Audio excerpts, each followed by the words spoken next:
Afmælismót hróksins var sett í Ráðhúsi Reykjavíkur klukkan 5 í dag en félagið fagnar 20 ára afmæli sínu þessar mundir.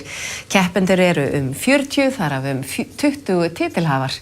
Dóra Björk Guðjónsdóttir borgarfulltrúi Pírata og forseti borgarstjórnar flutti ávarp og barnakór frá Grænlandi söng við setninguna. Katrín Jakobsdóttir forsætisráðherra lék síðan fyrsta leikinn í skák elsta og yngsta keppandans Friðriks Ólafssonar og hinnar 11 ára Batel Goitom frá Eritreu sem býr hér á landi og meðal efnilegustu skákstúlkna landsins. Og Heimir Már í Ráðhúsinu. Heimir, enn verið að tefla? Jó, Telma, það ennþá verið að tefla hér önnur umferð af 4 sem telt að verða í kvöld, hófust rétt fyrir fréttir, 20 ára saga hróksins. Hvað ber svona hæst í þínum huga á þessum 20 árum? Á þessum 20 árum hefur hrókurinn efnt til 1000 skákviðburða og við reynum að leggja alltaf líf okkar og sál í hvern og einn. Hvort sem skólaheimsókn til Grímseyjar, alþjóðleg stórmót, heimsóknir í Barnaspítalann eða jólaskákmótin okkar á Kleppi eða Grænlandsstarfið.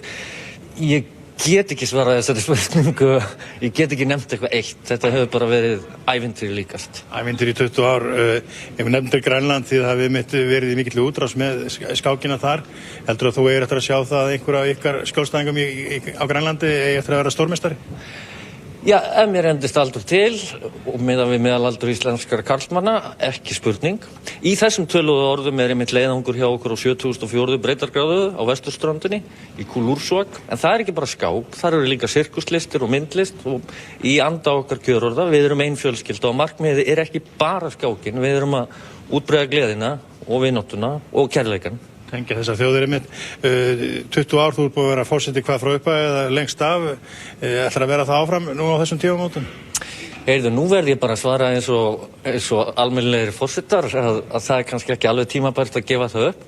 En það margt spennandi framundan hjá hróknum. Ég mun aldrei hægt að vera liðsmaður hróksins eða skákgeðjunar eða Grænlandsstarsins.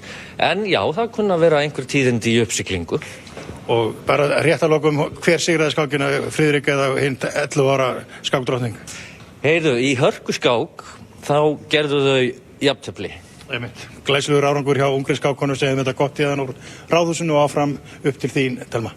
Takk fyrir þetta, Heimir, og frábært starf þarna.